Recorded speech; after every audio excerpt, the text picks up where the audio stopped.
pues cargó mi maldad sobre él. Su rectitud por la fe mía es.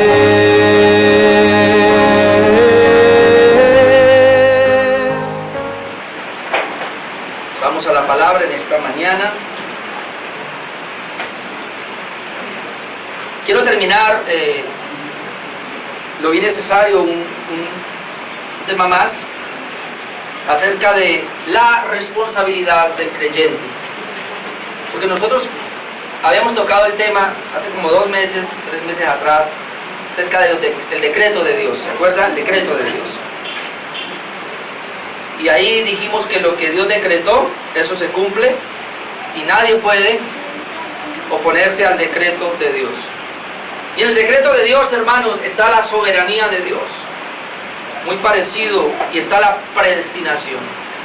Lo que Dios determinó en su eterno consejo de redención, eso es, y eso nadie lo puede cambiar. Y aprendimos muchas cosas, aprendimos que es lo que la gente dice por ahí. De hecho, estos días estaba corrigiendo también a alguien diciendo así, hay un dicho, ¿no? Mi oración le mueve la mano a Dios.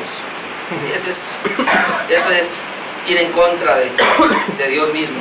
Eso no entender al Dios soberano. Inclusive alguien decía esta semana por ahí algo que tenemos por ahí con algunas personas, que cuando Jesús dice, ¿cuántas veces quise tenerte, Jerusalén, en mis brazos y no quisiste? Entonces alguien se levantaba a decir, ¿se da cuenta que el hombre puede resistir la soberanía de Dios? Oiga, yo me quedo aterrado como la gente piensa, malinterpretan un texto y luego se atreven a eso. Y luego yo vi la necesidad de predicar acerca de la responsabilidad del creyente. ¿Por qué? Porque estos temas, hermanos, el decreto de Dios, la soberanía de Dios y la predestinación del hombre, tienden a llevar al hombre, al cristiano, cuando no entiende bien este punto, a ser muy cómodos. O como diríamos los tolimenses o del gran tolimense, a ser celios. ¿Y qué es eso?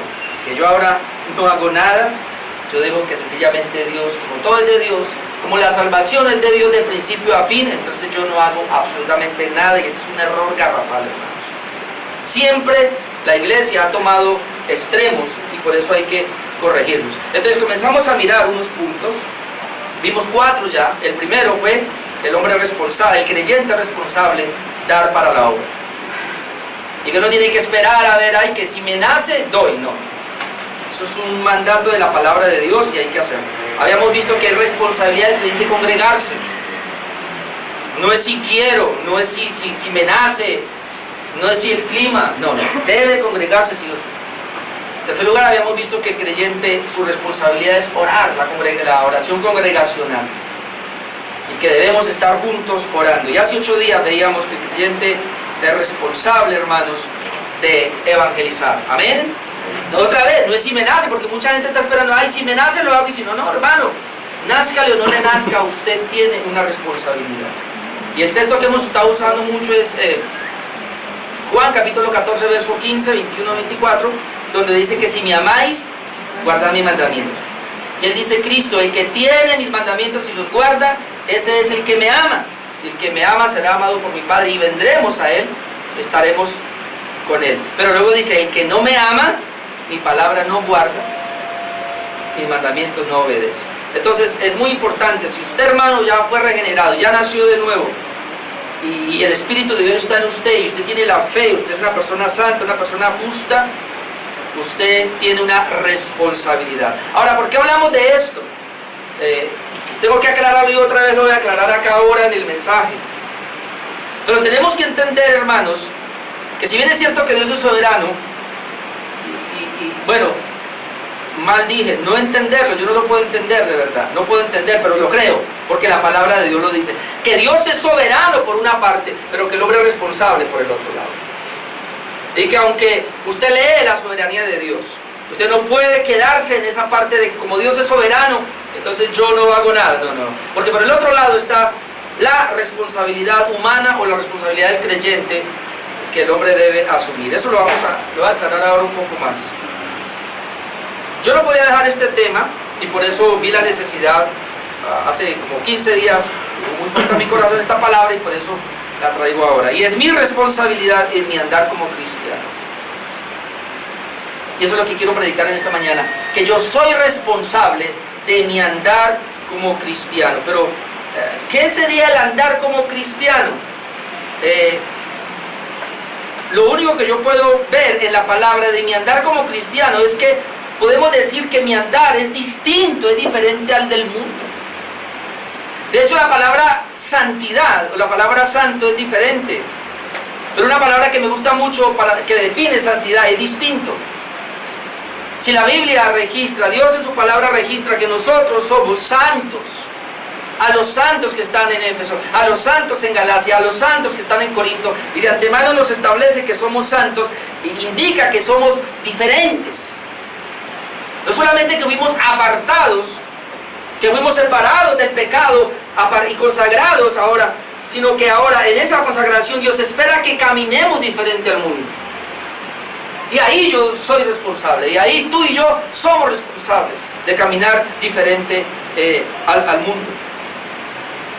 El creyente fue llamado para ser santo, el creyente fue llamado para ser como Cristo. Usted conoce los textos, no voy a ir allá, pero Efesios 1:4 dice que el Señor a nosotros nos escogió desde antes de la fundación del mundo para que fuésemos santos y sin mancha delante de Él. Entonces, si Dios nos escogió para salvación, esa salvación que tengo implica que yo debo ser santo delante de Él. Amén. ¿Y qué es ser santo? Se pregunta alguno. Bueno, Romanos 8:29 nos da la clave, hablando otra vez de la predestinación, que Él nos conoció, a los que antes amó, conoció, a esos también predestinó, y a esos que predestinó, a esos también llamó, el llamamiento especial que nos hizo, y a esos que llamó, a esos también justificó, ya nos declaró sin pecado justos, y a esos que justificó también glorificó. Pero luego dice, pero nos predestinó para que fuésemos conforme a la imagen de Cristo. De hecho, el nuevo nacimiento, hermano, es bien interesante, porque antes de nacer de nuevo, la imagen que nosotros hemos traído es la de Adán, del primer Adán, un Adán caído, un Adán en pecado. Pero cuando nacimos de nuevo, ahora se nos da una nueva imagen, que es la imagen del segundo Adán. Y en esa imagen que se nos da, ustedes pueden leer Colosenses y a veces no puedo ir allá ahora, pero nos dice que nacimos en la santidad y en la justicia de Cristo. Y dice que nacimos para ser conforme a la imagen de Cristo. Así es que la mayoría de los teólogos concuerdan, sobre todo los teólogos reformados concuerdan en esto, y es que ser santo es ser como Cristo. Amén. ¿Qué es ser santo? Ser como Cristo. ¿Cómo sé que yo soy santo? Porque cada día me parezco más a Cristo. ¿Cómo yo sé que usted es santo? Porque cada día se parece más a Cristo. Y usted y yo no nos vamos a parecer más a Cristo si descuidamos el andar cristiano. Así yo me relajo, hermano, déjeme decirle, pasarán los años y seguirá siendo el mismo. Si usted se mete a descansar, ay, que Dios trabaja y que Dios hace su obra, y usted se queda en ese pensamiento, ahí se quedará 1000 años. Porque usted está ignorando el punto de que usted es responsable de andar, de que yo soy responsable de caminar. Y quiero, esta es la introducción apenas, porque tengo 2 puntos nomás en esta mañana, pero quiero llevarlo a un pasaje que a mí siempre me ayudó muchísimo. Y al comienzo me trastornó, pero después me ayudó. Apocalipsis 22:10. Vamos a mirar. Apocalipsis 22:10. Y está hablando de la venida de Cristo. Y ya se está cerrando el canon y el libro de Apocalipsis. Apocalipsis 22:10 dice, y me dijo, no selles las palabras de la profecía de este libro porque el tiempo está cerca. El que es injusto, sea injusto todavía. Y el que es inmundo, sea inmundo todavía. Y el que es justo, practique la justicia todavía. Y el que es santo, santifíquese todavía. He aquí yo vengo pronto y mi galardón conmigo para recompensar a cada uno según su obra. Al comienzo de esto me dio muy duro porque yo decía, pero ¿por qué la Biblia dice aquí que el que es injusto sea injusto todavía. No, debería decir el que es injusto trate de ser justo. Y luego decía yo, y el que es inmundo, ¿por qué el Señor en vez de decirle sea inmundo todavía, por qué le dice que trate de ser santo? Y luego dice acá, y el que es justo practique la justicia todavía, y el que es santo santifíquese todavía. Hermano, es muy sencillo. Una persona inmunda lo único que puede ser es inmundo.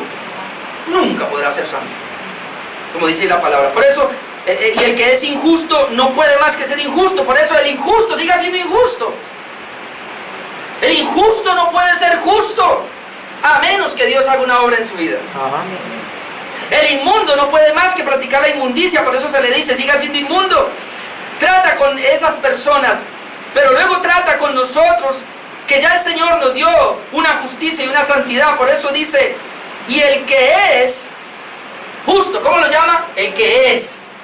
Ahora, el punto aquí que es justo, no es que alguien pueda ser justo, sino que el Señor nos hizo justos. Amén. Ajá. En la cruz del Calvario nos hizo justos cuando nos quitó el pecado y nos dio su justicia. Entonces dice, ese creyente, le habla al creyente que es justo, ¿qué le dice?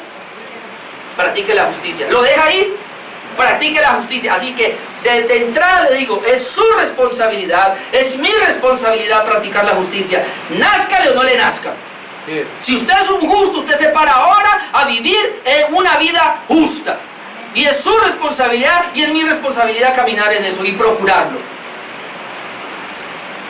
Igual, y el que es santo, ¿cuántos santos hay acá? Amén. Santifíquese todavía. Yo les he enseñado la santidad y la santidad tiene 3 elementos o 3 fases. Hay una santidad inicial, que en esa usted no hizo nada. Esa no la dio cuando el Señor nos regeneró y el Espíritu Santo vino a morar en nosotros. Ahí somos santos y eso no lo quita nadie. Por eso somos salvos. Hay una santidad que llamamos progresiva, que es la santidad en la cual estamos ahora, que es la que habla ahí. Y hay una santidad final, que es la santidad total o la santidad cuando entremos en la gloria. Les he dicho, en la primera y en la tercera usted no hace nada soberanía de Dios, pero en la segunda tú y yo somos responsables. Dios actúa, pero en cooperación con nosotros. Yo les dije al comienzo, lo que tenemos que entender es que si bien es cierto que Dios es soberano, Dios dejó también medios por donde viene la soberanía. Amén. Se llama, y Él nos dejó a nosotros esa responsabilidad. Por eso oramos, por eso evangelizamos, por eso procuramos hacer las cosas, porque son los medios por donde Dios se va a mover. Obviamente que al final todo es para la gloria de Dios, pero Él no nos deja a nosotros vagos. Es muy importante, porque otra vez siempre están los extremos. Gente que cree que la obra es de ellos y por eso actúan y trabajan y obran y creen que es de ellos y al final quieren gloria. Pues está el otro extremo de gente que dice, como todo es de Dios, dejémoslo ahí. Y pasan años y la persona no cambia y la gente no cambia. ¿Por qué? Porque no se ha rendido a Cristo. Está esperando que Él venga, el Señor, y sea el que lo mueva. Eso es peligroso también ese punto. Dice aquí, el que es santo, santifíquese todavía. Ese es un mandato. Si usted es santo, ¿cuántos santos hay acá? Su responsabilidad es santificarse. Y la palabra santificarse es procurar ser más como Cristo, y para ser más como Cristo es apartamiento. ¿Qué quiere decir eso? A algunos no les gusta esta palabra de pronto, pero en un sentido, el creyente es llamado a vivir una vida continua de arrepentimiento. ¿En qué sentido? No estoy hablando de arrepentimiento para salvación, estoy hablando de una vida que cada vez que usted lee la palabra, cada vez que Dios le habla, cada vez que Dios nos habla a través de un mensaje, y usted ve que está fallando, usted tiene que arrepentirse. Y arrepentirse es tomar una resolución donde usted viene y le da la vuelta a esa práctica que está llevando. Tiene que tomar una decisión. Si Dios le habla de algo y usted lo toma, hermano, y usted no toma una decisión por eso, entonces usted no se está santificando. Santificarnos es eso, ir tomando cada día. Y esto va a ser hasta que venga el Señor, porque ninguno es producto terminado y aquí en la tierra nunca vamos a terminar. Vamos a seguir en un proceso de santificación. Pero ahora mire el otro texto. Y esto me llamó mucho la atención. Dice el versículo 12, he aquí yo vengo pronto. ¿Y qué trae? Y mi galardón conmigo, ¿para qué? Para recompensar a cada uno según sea su obra. Dígame si no hay trabajo que hacer. ¿Por qué dice aquí que el Señor viene a recompensar? Él va a recompensar a los creyentes.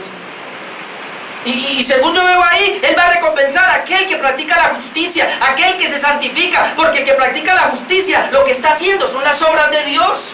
Y es obvio que va a recibir recompensa. Yo no hablo de recompensas aquí en la tierra porque eso sería teología de la prosperidad, pero yo estoy hablando de recompensas en el cielo, que de alguna manera Dios nos va a recompensar. No vaya a pensar que aquí todos vamos a estar iguales en el sentido de que somos salvos. Pero si alguno practicó la justicia más que nosotros, si alguno fue santo más que nosotros, ese recibe recompensa. Eso es lo que dice el texto, hermanos. Que el Señor trae galardones para eso. Amén. Así que hay una bendición, hay un beneficio cuando nosotros nos santificamos o caminamos en la justicia de Dios. Entonces, dos cosas tengo esta mañana. Mi responsabilidad en mi andar como cristiano, número uno, la soberanía de Dios y mi responsabilidad. Y otra vez toca darle por ahí porque, hermanos, nosotros a veces somos como un poquitico tardos. Al mismo Pablo le hacían preguntas. Y Pablo tenía que decir cuando hablaba de la gracia. ¿Se acuerda? Romanos capítulo 5, cuando él termina ese texto de la gracia, donde abundó el pecado sobre no la gracia. Entonces le llega la persona, ¡oh, Pablito, qué bueno! Si eso es así, estamos llenos de gracia, estamos en la gracia. Chévere, porque ya no tengo que preocuparme por el pecado, así es que yo ahorita puedo hacer lo que quiero. Y Pablo dice, entonces, ¿qué? ¿Pecaremos? Porque no estamos bajo la ley, sino bajo la gracia. De ninguna manera. No solamente a Pablo, sino en nuestros días y en todos los tipos de la iglesia. Yo ahora que he estado estudiando historia de la iglesia me he dado cuenta, siempre ha sido así. La gente, cuando malentiende la gracia, yo lo hice en un tiempo, pero gracias a Dios me libró. Pero la gente cuando malentiende la gracia, yo no sé cómo, pero le dejamos todo a Dios. Y luego cuando cometemos el pecado, yo estoy en la gracia. Yo estoy excusándome, hermano. Y porque yo no entiendo entonces la responsabilidad. Número uno, la soberanía de Dios y mi responsabilidad. La soberanía de Dios es en la obra de la santificación. Y quiero mostrarle primero esa parte, luego le voy a mostrar. Pero míreme aquí un momentito que le voy a decir esto. Bueno, cuando hablamos de la soberanía de Dios en la santificación y mi responsabilidad, otra vez, por aquí está la soberanía de Dios, el trabajo de Dios. Pero como les dije la vez pasada, es un riel. Por aquí está mi responsabilidad para mi santidad o para mi justicia, para orar justamente. Es el otro riel que llevan el mismo tren. Entonces, hay dos rieles que llevan un tren. En este caso el tren de mi vida espiritual, el tren de su vida espiritual. Pero son dos rieles. En uno es el riel de la soberanía de Dios, donde Dios es el que hace, donde Dios es el que trabaja, donde Dios es el único que puede ayudarle a usted para que lleve esa vida santa, esa vida justa y lo pueda llevar al fin de los días. Pero paralelo a eso está el otro riel de mi responsabilidad. Vuelvo y le digo, yo no entiendo esto, pero así lo veo en la Biblia. Y no es algo que yo me inventé. Durante toda la historia de la iglesia, eso es lo que la iglesia ha creído. La iglesia ha creído que Dios es soberano en la salvación, que Dios es soberano en la vida del creyente, donde usted, hermano, lo que hace, lo hace porque Dios es el único que lo hace a través del Espíritu Santo en su vida. Pero también la Biblia registra que yo soy responsable, que Él me dejó a mí una responsabilidad y que aunque yo no entiendo cómo va eso, son los dos rieles que llevan el mismo tren, llevan mi vida. En otras palabras, hasta aquí mi vida está, porque Dios la ha traído por su bendita voluntad, por su gracia divina, por el poder del Espíritu Santo. Me ha traído hasta aquí, pero yo he sido responsable porque yo he caminado lado a lado también. Que si yo no me hubiera esforzado, que si yo no hubiera venido a hacer lo que Dios dice que haga, si yo no hubiera santificado mi vida, no lo hubiera buscado en oración, si yo no hubiera estado inquieto por buscar más su palabra, buscar todas las doctrinas y aprender más, no estuviera aquí. Yo no entiendo cómo es eso, pero así está la palabra. Y le voy a demostrar en primer lugar la soberanía de Dios en la santificación, en la justicia, y luego mi responsabilidad. Entonces vamos con esos textos. Otra vez, ¿por qué así? Porque el creyente, y aquí muchos de ustedes les ha pasado eso. Yo he visto algunos que no han avanzado más allá, y sencillamente es porque se relajan, esperando que Dios les mueva. Aquí me quedo hasta que Dios ponga en mí el deseo. Entonces yo no voy para la obra porque Dios no ha puesto el deseo. Entonces yo no me congrego porque Dios no ha puesto el deseo. Entonces yo no oro.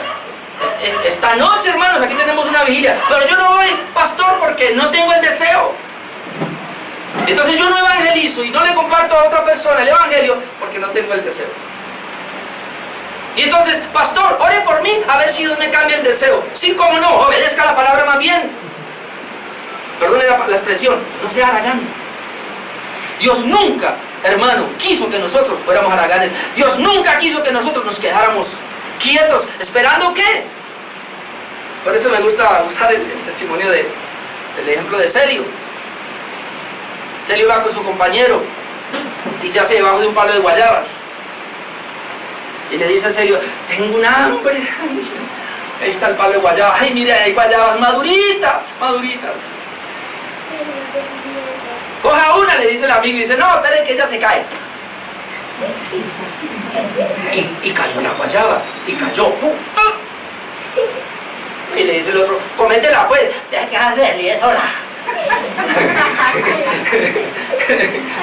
Muchos de nosotros somos como Celio en la vida espiritual.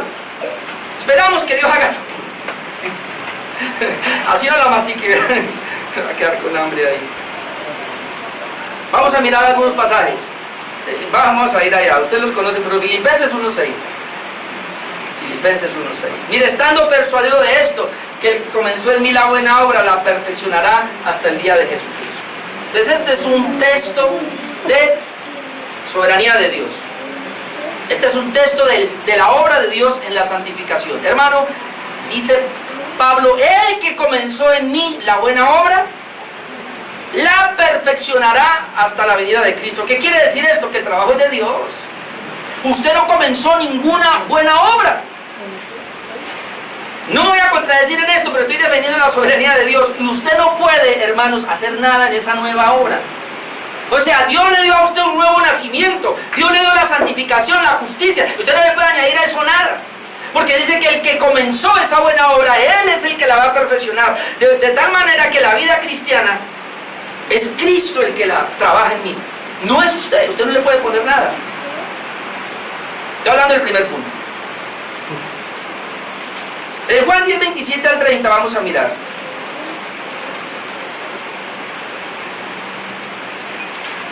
Este texto es hermoso, lo hemos leído ahora en la primera sección. Pero voy a leerlo otra vez. Juan 17, 27. Juan 10, perdón. Juan 10, 27. Mis ovejas oyen mi voz. Las ovejas de Cristo. El 26 dice que ellos no eran ovejas de Cristo. Y yo las conozco y me siguen. Después de que mis ovejas las conozco y me siguen, dice, y yo les doy vida eterna. ¿Quién es el que da vida eterna? Cristo. Y no perecerán jamás. Entonces, hermano, ¿por qué no puede perecer una oveja de Cristo? Porque la obra es de Cristo. Porque la salvación es de Cristo. Porque Él no dejó la salvación en tus manos ni en mis manos. Si Cristo hubiera dejado la salvación en mis manos, yo me pierdo. Por eso no depende de usted. Dice que por eso no perecerán jamás, ni nadie las arrebatará de mi mano. Mi Padre que me las dio es mayor que todos, y nadie las puede arrebatar de la mano de mi Padre. Escuchen que estoy en el primer punto. Estoy hablando de la soberanía de Dios, en este caso en el andar del cristiano. Cristo me salvó y Cristo me sostiene hasta el final, y por eso yo no me voy a perder. Amén. Porque todo es de Dios. Amén. El que comenzó en mí la buena obra, Él la va a perfeccionar hasta el día de Jesucristo. Después busca usted Romanos 8, 38 y 39. Le vamos a leer ahora, porque no lo va a leer. Pero dice que Él está seguro de que ni la vida ni la muerte lo pueden separar del amor de Dios. No hay problema, no hay adversidad, no hay dificultades, no hay situaciones extrañas aquí abajo. Ni en el cielo, ni en la tierra, ni en el infierno. Ninguna cosa que venga para quitarme de Dios no me puede quitar. No me puede zafar del amor de Dios. ¿Por qué? Porque la salvación es de Dios. De principio a fin, la salvación es de Dios. Cuando veamos el orden de la salvación, que pronto lo va a predicar acá, ahí vamos a ver cómo desde el comienzo hasta el final, o sea, Dios es el que nos saca del lodo cenagoso, Dios es el que nos rescata, nos da una nueva vida, Dios es el que trabaja en nosotros para que esa vida crezca, Dios es el que nos lleva hasta el final, nos lleva a ser como Cristo, y al final cuando viene por nosotros entramos en la gloria. Es un trabajo de Dios. Se llama soberanía de Dios. En este caso, en mi andar como cristiano. No le voy a dar más textos. Ahora vamos a mirar que paralelo a eso está la responsabilidad del creyente en esa misma obra. Entonces, ¿cuál es el problema? Que si yo me quedo ahí, entonces yo paso a ser un vago. Como todo es de Dios. Ahora, la misma palabra que me dice que todo es de Dios, y yo creo eso, hermanos, todo es de Dios. Estoy parado aquí por Dios, yo respiro por Dios, yo hablo por Dios, todo lo que hago es por Dios, yo no hago nada absolutamente por mí, todo lo hace Dios a través de mi vida. Pero, paralelo a eso, que pareciera una doctrina totalmente contraria, totalmente opuesta, está de que yo soy responsable. Y le voy a mostrar algunos pasajes. Mateo 10:22.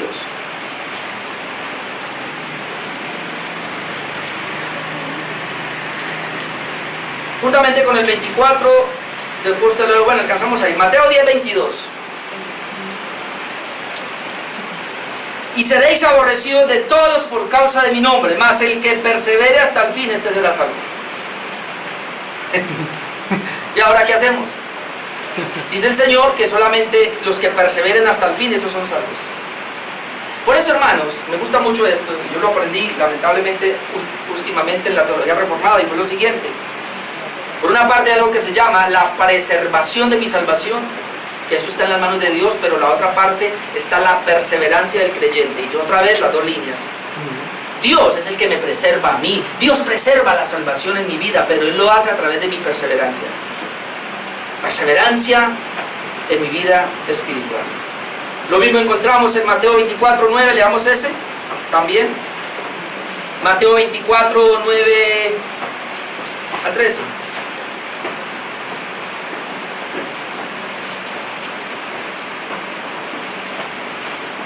Entonces os entregarán a tribulación y os matarán, seréis aborrecidos de todas las gentes por causa de mi nombre. Muchos tropezarán entonces, algunos van a tropezar, y se entregarán unos a otros, y unos a otros se aborrecerán. Muchos falsos profetas se levantarán y engañarán a muchos.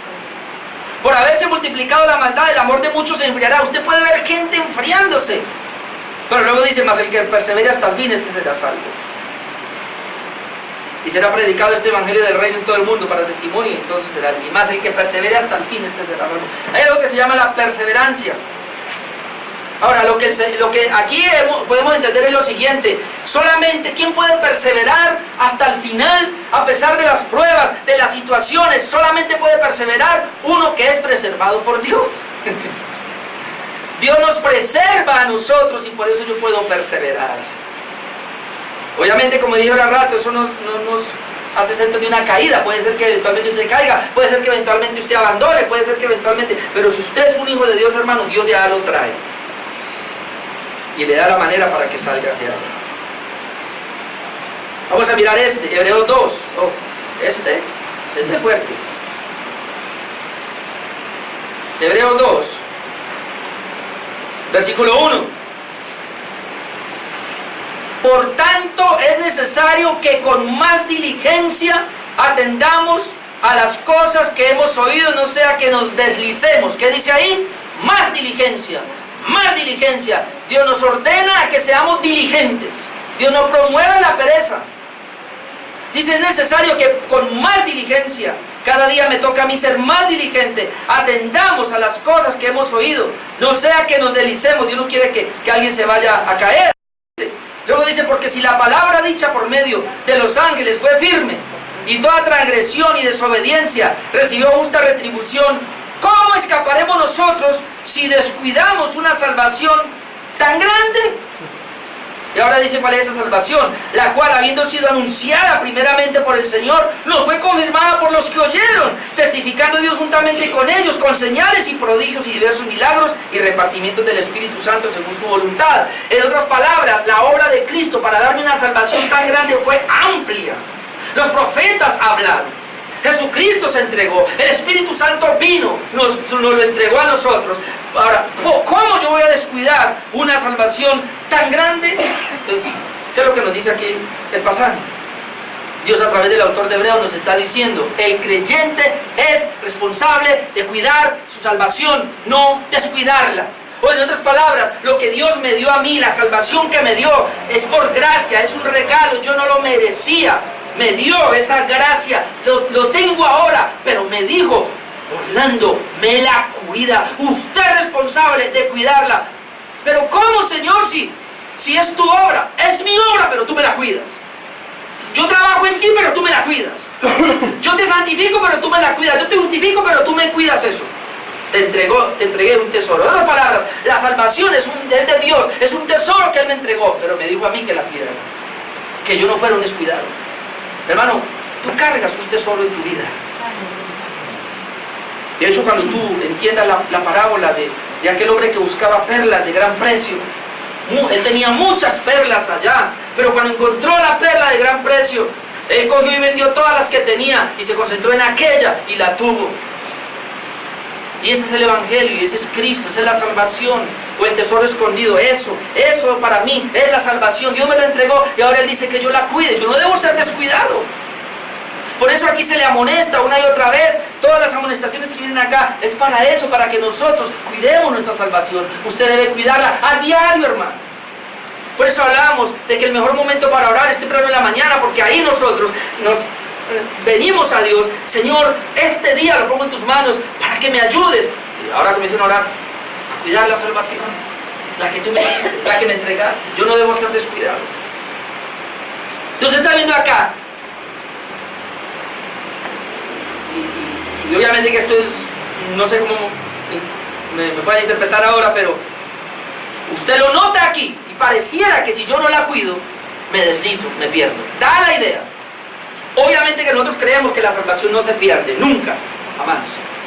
Pero ¿por qué el Señor da la idea de que pudiera ser? ¿Por qué? Y otros textos que pudiera ser, de ahí donde se pegan los arminianos, para decir que la salvación se pierde y que el hombre tiene que trabajarle. Yo no creo que la salvación se pierda, pues yo le trabajo. Ninguno aquí creemos que la salvación se pierde porque es de Dios. Dios no la dio, no se pierde, pero yo le trabajo. No porque se pueda perder, sino porque Dios dijo que yo no debo ser descuidado. Porque Dios dijo que yo debo cuidarla. No porque se pueda perder porque es de Dios, pero Dios dijo que yo la cuidara. En otras palabras, no se pierde porque está la soberanía de Dios, pero la soberanía de Dios implica que yo soy responsable, y es otra vez las dos líneas que llevan el tren de mi salvación.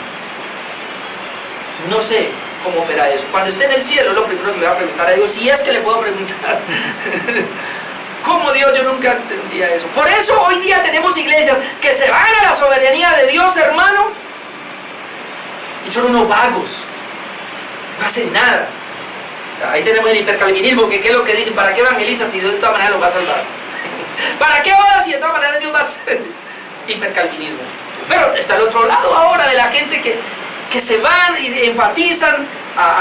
Ojo, peligro, usted se puede perder, usted se puede condenar, y lo llevan a que la gente haga cosas, inclusive ni son salvos, y los ponen a que traten de guardar una salvación que no tienen. Yo estoy hablando, el único que puede guardar la salvación, hermano, es el que la tiene. Amén. Porque dentro de la iglesia tenemos mucha gente que no la tiene, entonces ¿qué va a guardar? Pero el que la tiene, verdaderamente, ese sí la puede guardar. Y no es llamado a ser descuidado. Hermano, usted no puede ser descuidado. Por eso hay algo que muchas iglesias no usan. Se llama disciplina eclesiástica. Porque si es un creyente verdadero y está descuidando áreas en su andar cristiano, entonces el pastor tiene que venir, llamarle la atención, y si no, entonces aplicarle una disciplina. Y si se va al mundo por la disciplina, entonces no era. Y si se queda y aguanta la disciplina, entonces la disciplina lo ayudó a formar. De hecho, yo les he dicho a ustedes, la disciplina mayor es la que hago yo acá cada domingo y cada jueves. cuando les predico. Que muchos son disciplinados, ¿por qué no decirlo que todos? Ay, me dolió. Uy, pastor, eso usted me las tiró, fue pero directas a mí. Pues claro, lo estoy disciplinando por el poder de Dios, por la gracia de Dios. Esa es la primera disciplina. Así que si usted la acepta, amén. Si no la acepta, problema usted con Dios. Vamos a ver si alcanzo a llegar a ese texto. Otro texto que nos ayuda en cuanto a esto de que yo soy responsable.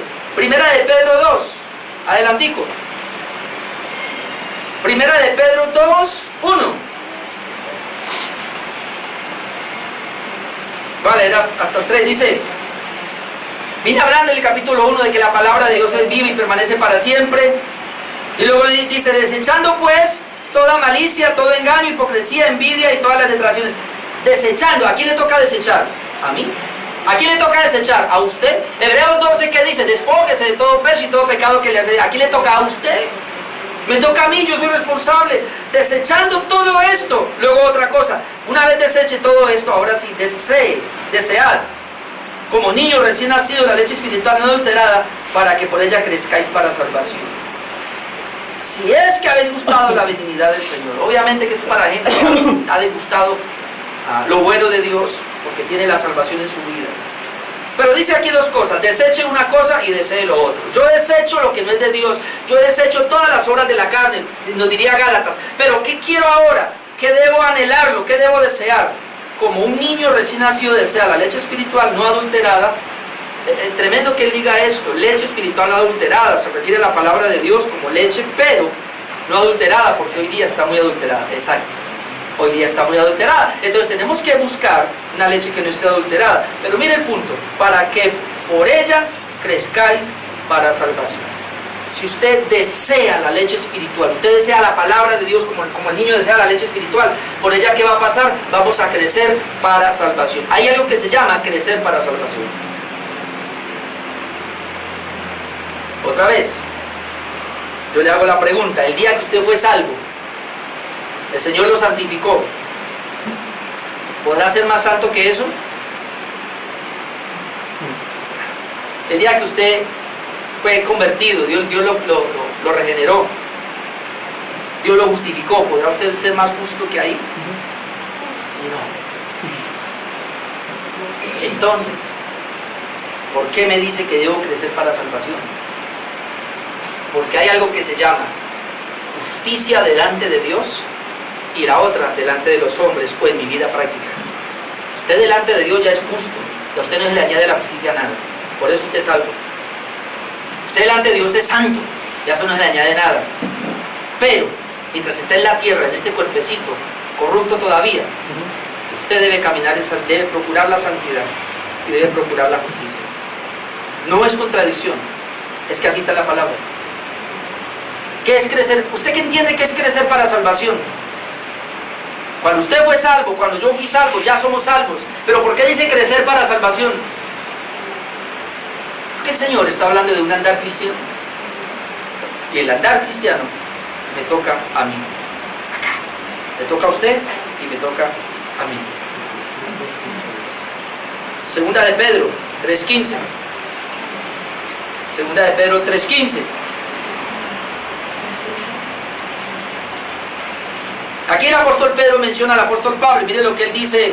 Obviamente está hablando que la venida del Señor está cerca otra vez, entonces él dice: bueno, tened entendido que la paciencia de nuestro Señor es para salvación, como también nuestro amado hermano Pablo, según la sabiduría que le ha sido dada, os ha escrito.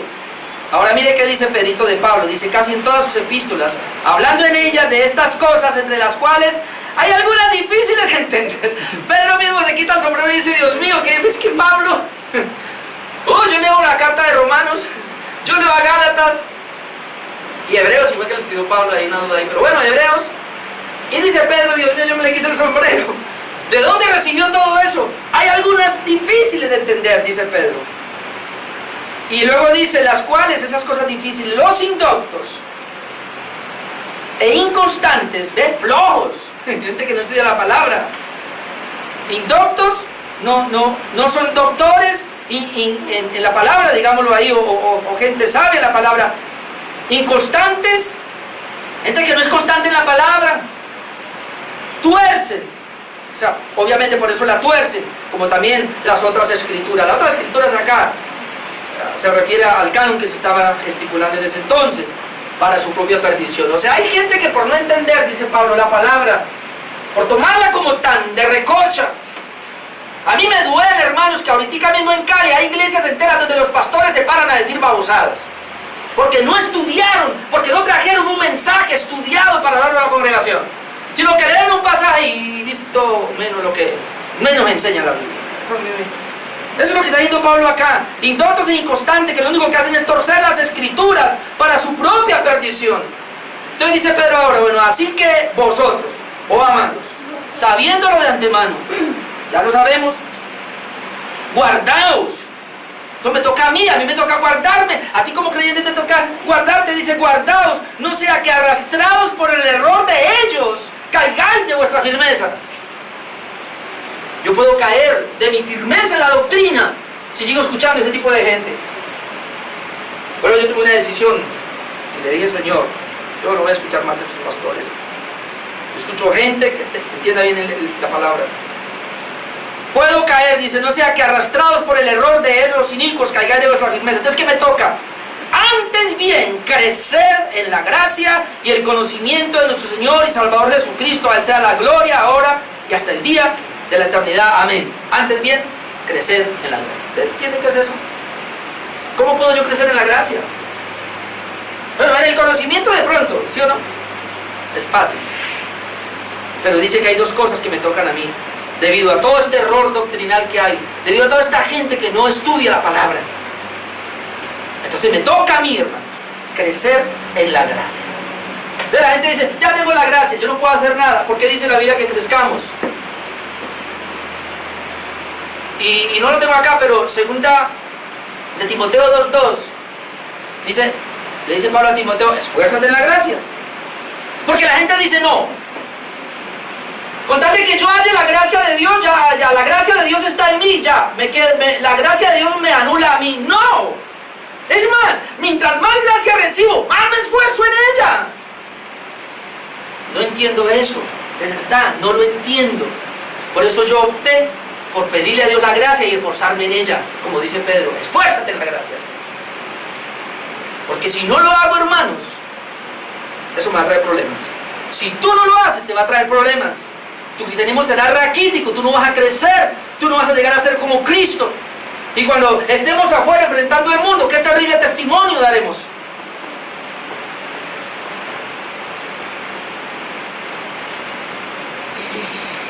Que los cristianos sean los mentirosos, los que no llegan a tiempo, los incumplidos, los que no pagan.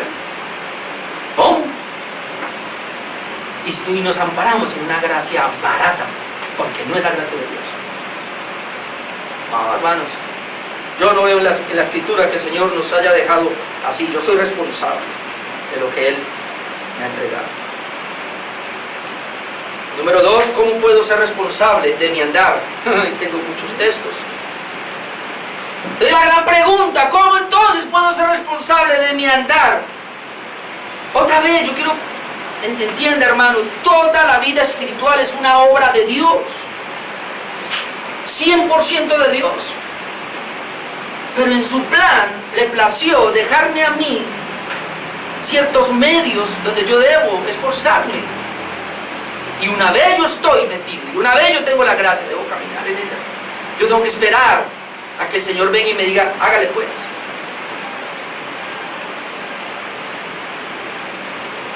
¿Cómo puedo ser responsable de mi andar? Tendría una sola respuesta, aunque muchos textos. Y Pablo otra vez nos da la claridad, ocupándome en mi salvación o siendo responsable de ella. Filipenses 2:12. Filipenses 2:12. La única manera que yo veo en la Biblia de ser responsable es ocupándome en ella y siendo responsable de ella, de mi salvación. Filipenses 2:12. Voy a leerlo todo y luego lo comento. Por tanto, amados míos, y note que viene hablando después del sacrificio de Cristo, de que haya en nosotros el mismo sentir que hubo en Cristo, que se despojó, todo esto. La consecuencia de la gloria del Padre por la obra de Cristo. Entonces, por tanto, amados míos, como siempre habéis obedecido, no como en mi presencia solamente, sino mucho más ahora en mi ausencia, ocupaos en vuestra salvación, con temor y temblor, porque Dios es el que en vosotros produce, así el querer como el hacer por su buena voluntad.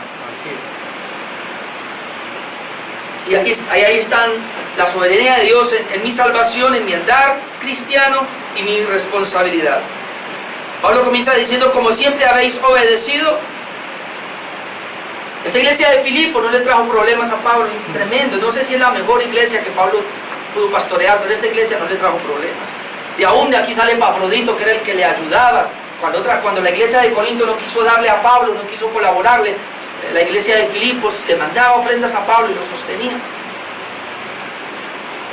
Y él dice aquí, ustedes son obedientes. Ustedes siempre han obedecido. No solamente en mi presencia, sino mucho más ahora en mi ausencia. O sea, cuando yo estaba con ustedes, obedecían. Ahora, que no voy a estar porque yo tengo que ir a atender a otras iglesias. Ahora, obedezcan también, sean obedientes. ¿Y cómo yo voy a ser obediente? Ocupaos en vuestra salvación con temor y temblor. ¿Usted entiende qué es ocuparse? Cuando a mí alguien me llama o le dice a mi padre, y el pastor, no, él está ocupado. O cuando usted le dice, vea, vamos a tal parte, no, yo estoy ocupado. ¿Qué es estar ocupado? Usted está en algo metido. Usted está haciendo una labor que no puede dejarla. Y ese es el énfasis aquí. Yo debo ocuparme.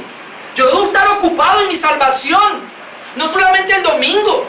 Que muchos creen que ocuparse es venir el domingo o el jueves al culto y ya. Ocuparme, hermanos, es estar ahí constantemente.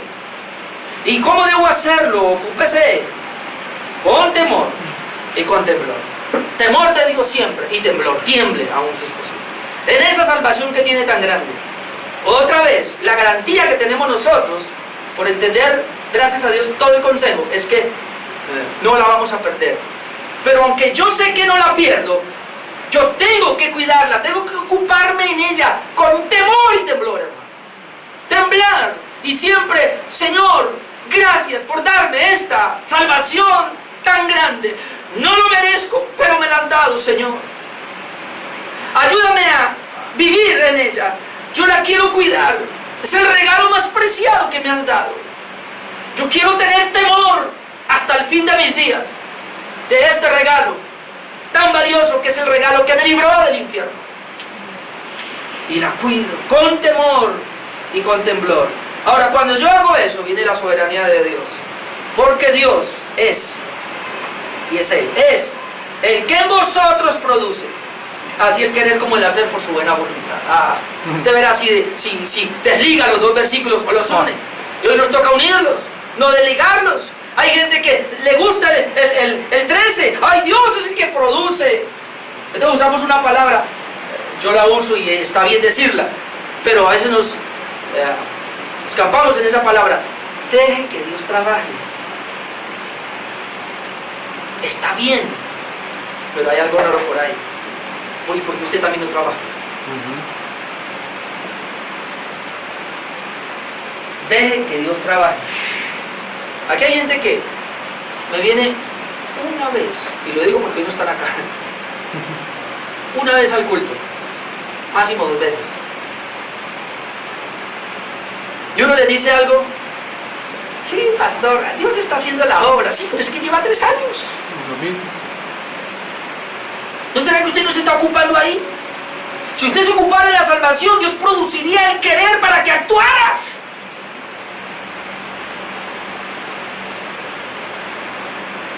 Dios no va a ir más allá de su ocupación en la salvación. Te vas a quedar igualito si esperas a que Dios trabaje. No me estoy contradiciendo. Yo sé que el trabajo es de Dios, soberanía de Dios, pero Él va a trabajar en mi responsabilidad. Como le dije la vez pasada, ¿y qué tengo que hacer yo? Tenga la doctrina de la soberanía de Dios, pero trabaje en la responsabilidad. Sencillo. Trabaja en su responsabilidad. Yo trabajo en mi responsabilidad. Me examino cuando oro. Señor, ayúdame, Espíritu Santo. ¿Dónde estoy mal? ¿Dónde estoy chueco, Señor, para corregirlo? O la palabra, cuando estoy leyendo la palabra, ay, ay, ay, Señor, mira, por aquí ando torcido, Señor, ayúdame por acá. Es cuando le trabajo a la salvación, Dios, me doy cuenta cómo Dios comienza a ir cambiando mi vida. Yo le he dicho a los jovencitos acá, si usted no se mueve, no va a pasar nada. Yo no me cocino con dos aguas, ¿qué dicen? Entonces ya estaba haciendo la cuenta y llevo ya como 34 años leyendo la Biblia. No sé cuántas veces la he leído. Y por ahí, la mayoría de mi tiempo lo hice jugando a ser pastor. Y yo sé, cuando no me ocupo de la salvación, aún ahora, si yo ahorita, hermano, teniendo toda esta doctrina que Dios nos ha dado, confiando en su gracia soberana, si yo me descuido, me aflojo. Me aflojo.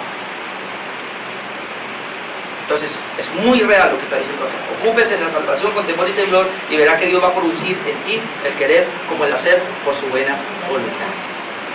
Y usted no necesita estar buscando por ahí que Dios le hable. Mucha gente está diciendo, hábleme, Señor.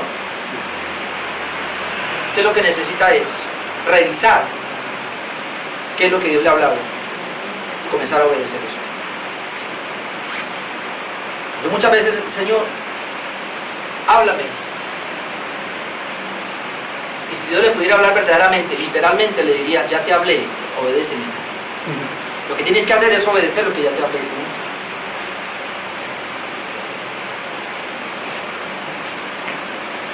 Ay, Dios mío. Efesios 2, 8 y 9, vamos rapidito ahí atrásito. Estamos mirando, cuando yo me ocupo de la salvación, ahora vamos a ver los textos. Efesios 2, 8, usted lo conoce, por gracia sois salvos, por medio de la fe, esto no de vosotros, es don de Dios, todo es de Dios, la fe, la gracia. Luego dice no por obras para que nadie se gloríe, pero yo no me puedo quedar ahí.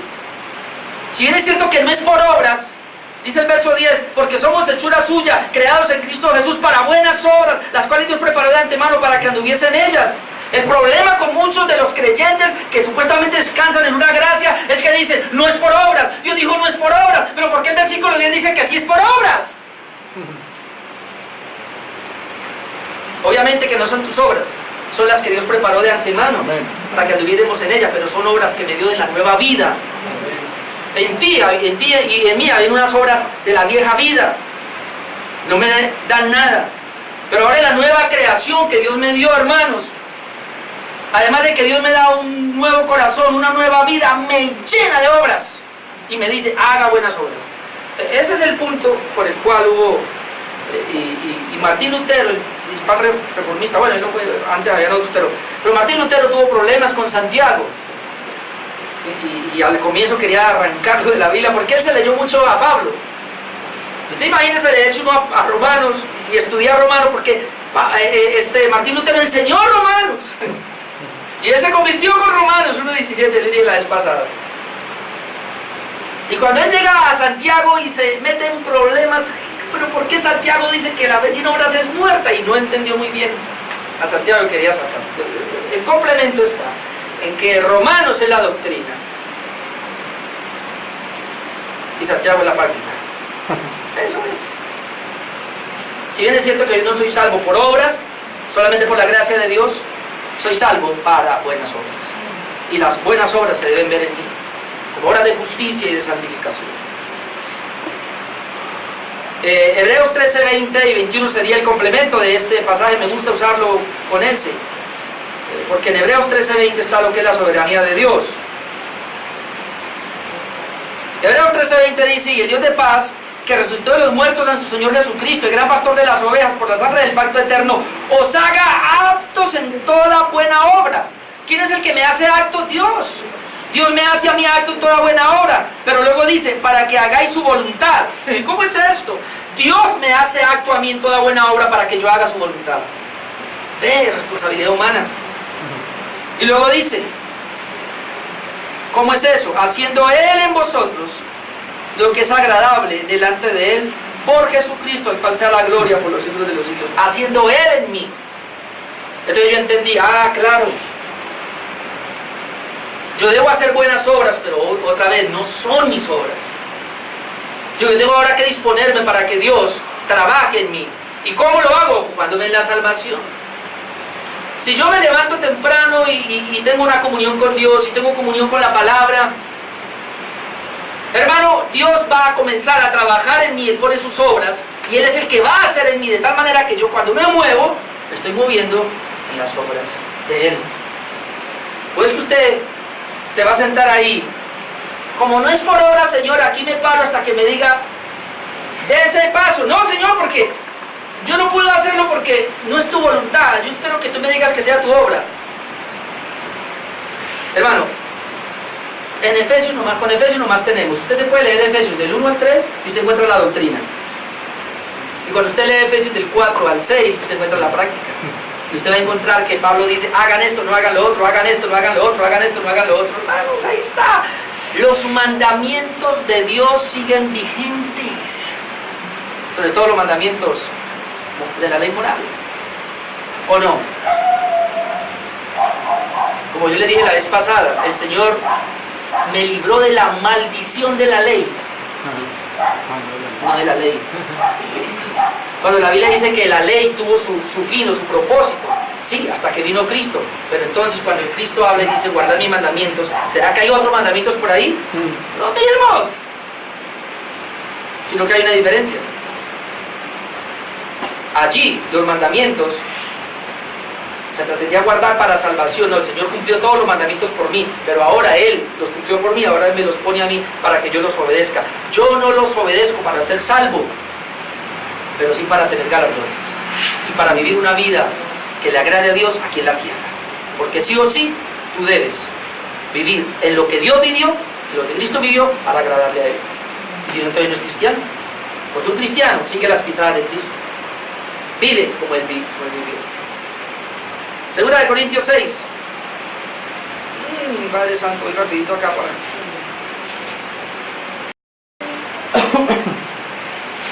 Vale, es esto también rapidito. Segunda de Corintios, capítulo 6.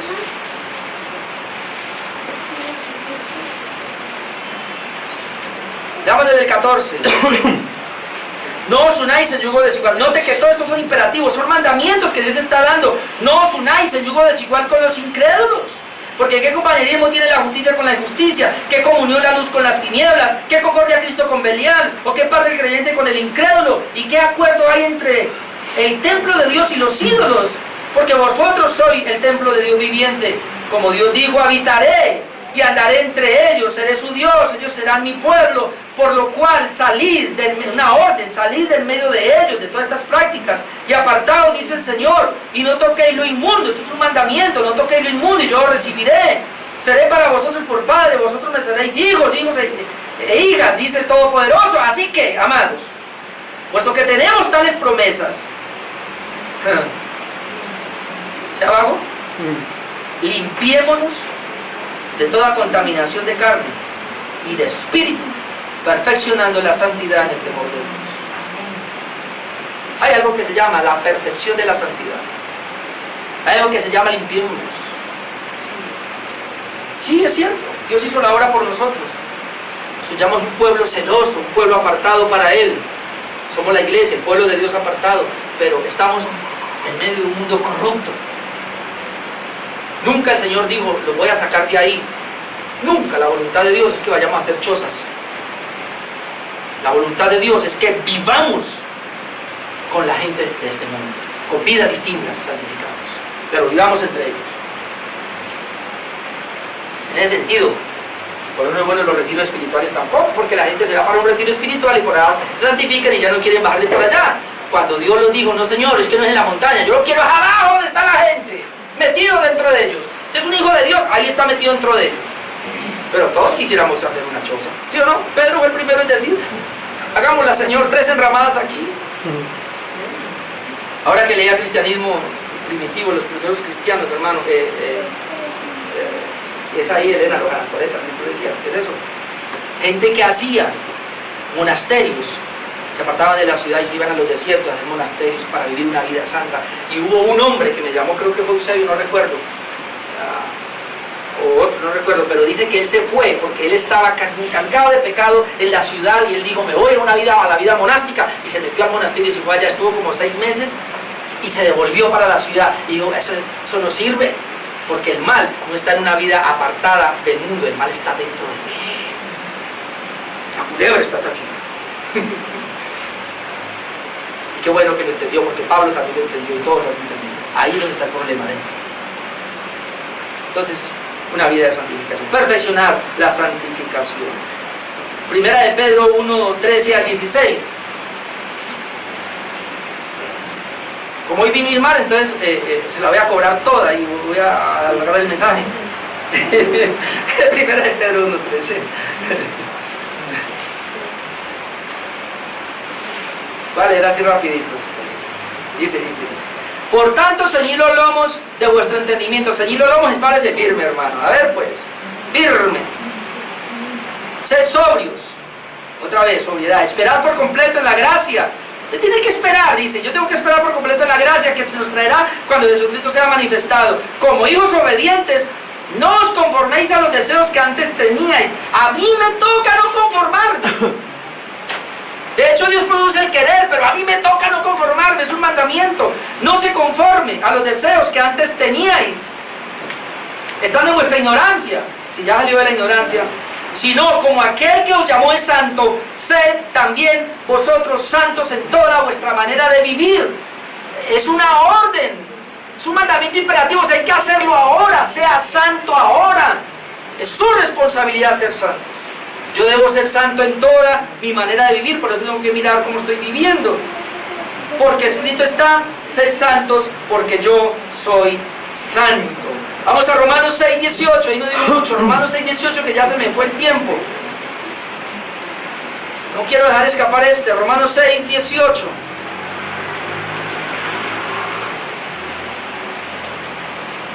Y libertados del pecado, vinisteis a ser siervos de la justicia. ¿Cómo la ve? ¿Cómo le parece ahí? Libertados del pecado, vinisteis a ser siervos de la justicia. En otras palabras, yo era siervo del pecado. ¿Y ahora de qué soy? Siervo de la justicia. ¿Qué es un siervo? Dígame, ¿qué es un siervo? No tiene autonomía. Un siervo dice, ordene, yo obedezco. Sí, señor. Ahora mire lo que sigue. 19. Hablo como humano. Por vuestra humana debilidad. Y esto me gusta, hermano, y agárrese aquí. Que así como para iniquidad presentasteis vuestros miembros para servir a la inmundicia y a la iniquidad, así ahora, para santificación, presentad vuestros miembros para servir a la justicia. ¿Quién presenta? Amén. Yo. ¿Quién presenta? Usted. Y miren lo que dice Pablo. Cuando usted estaba en el mundo, usted era el que presentaba. A usted nadie lo obligó, mijito. Usted presentó sus miembros para irse allá a bailar con el diablo en la discoteca. Usted presentó sus miembros para ir a adulterar y a fornicar, como lo hice yo. Usted presentó sus miembros para pecar, y pecábamos con ganas, ¿o no? No vaya a decir que cuando usted pecaba, de hecho nos gustaba pecar, porque ese era nuestro deleite. ¿Alguien aquí peca con disimulo? ¿Pereza? Con ganas. Y Pablo está diciendo, pues así, mi hijito, así como pecabas allá, así ahora, hágalo para el reino de Dios. Siervo de la justicia. Si antes fuera esclavo del pecado, ahora con mayor vela, siervo de la justicia. Lo que quiere decir, si usted antes le caminaba al pecado y le gustaba, ahora camínele a la justicia. Amén. Amén. Esa es la vida cristiana. Y permítame, yo leo eso y termino. Ahora sí. Segunda de Pedro 1. Segunda de Pedro 1. Y usted va a ver el énfasis acá. Ya, leo y termino. Segunda de Pedro 1, 3. Dice, como todas las cosas que pertenecen a la vida y a la piedad, nos han sido dadas por el divino poder mediante el conocimiento de aquel que nos llamó por su gloria y excelencia. Ahí está hablando otra vez la obra de Dios. Y por medio de las cuales nos ha dado preciosas y grandísimas promesas, para que por ellas llegases a ser participantes de la naturaleza divina. Dios, habiendo huido de la corrupción que hay en el mundo a causa de la concupiscencia, bueno, ahí huimos, Dios nos dio la gracia, huimos. Ahora dice, vosotros también, poniendo toda diligencia. ¿Lo notó? Si quieres subráyelo, pero ahí dice, poniendo toda diligencia, no perezosos, poniendo toda diligencia. Por esto mismo, añadid, ojalá esa palabra, yo la subrayé aquí, añadid a vuestra fe virtud, a la virtud conocimiento, al conocimiento dominio propio, al dominio propio paciencia, todo esto es añadir, a la paciencia piedad, a la piedad afecto fraternal, al afecto fraternal amor, porque si estas cosas están en vosotros y abundan, no dejaráis estar ociosos, perezosos, ni sin fruto en cuanto al conocimiento de nuestro Señor Jesucristo. Pero el que no tiene estas cosas, tiene la vista muy corta, es ciego, habiendo olvidado la purificación de sus antiguos pecados. Note que no tiene que ver con los pecados. O sea, ya, Él me purificó los antiguos pecados, pero ahora yo tengo que añadir a eso. Y muchos se quedaron ahí. Verso 10, por lo cual, hermanos, tanto más, procurando estar firme vuestra vocación y elección, porque haciendo estas cosas, no caeréis jamás. Porque de esta manera se os ha otorgado amplia y generosa entrada al reino eterno de nuestro Señor y Salvador Jesucristo. Por esto, yo no dejaré, miren lo que dice Pedro, y Orlando tampoco, yo no dejaré de recordaros siempre estas cosas, aunque vosotros las sepáis y estéis confirmados en la verdad presente. Pues tengo por justo, en tanto que estoy en este cuerpo, el despertaros con amonestación. ¿Por qué? Porque a veces la gente se duerme en esto. Sabiendo que en breve debo abandonar el cuerpo, dice Pedro, como nuestro Señor Jesucristo me lo ha declarado. También yo procuraré con diligencia, no solamente ustedes, sino Pedro ahora, que después de mi partida, vosotros podáis en todo momento tener memoria de estas cosas. ¿Por qué Pedro los amonestaba? Él decía, voy a morir y necesito amonestarlos una y otra vez para que le pongan diligencia a esto. Hermano, el Señor nos perdonó, dice Pedro, es verdad, nacimos de nuevo, fuimos regenerados, pero ahí no termina, ahí comienza apenas la vida espiritual. El andar del cristiano arranca ahí. Y aunque Dios es soberano en todo esto, necesitamos de su gracia, pero Él me dijo, tú y yo, el creyente, es responsable. Amén. Así es que tu caída, tu fracaso espiritual o todas estas cosas es tu responsabilidad. Póngase de pie y oramos.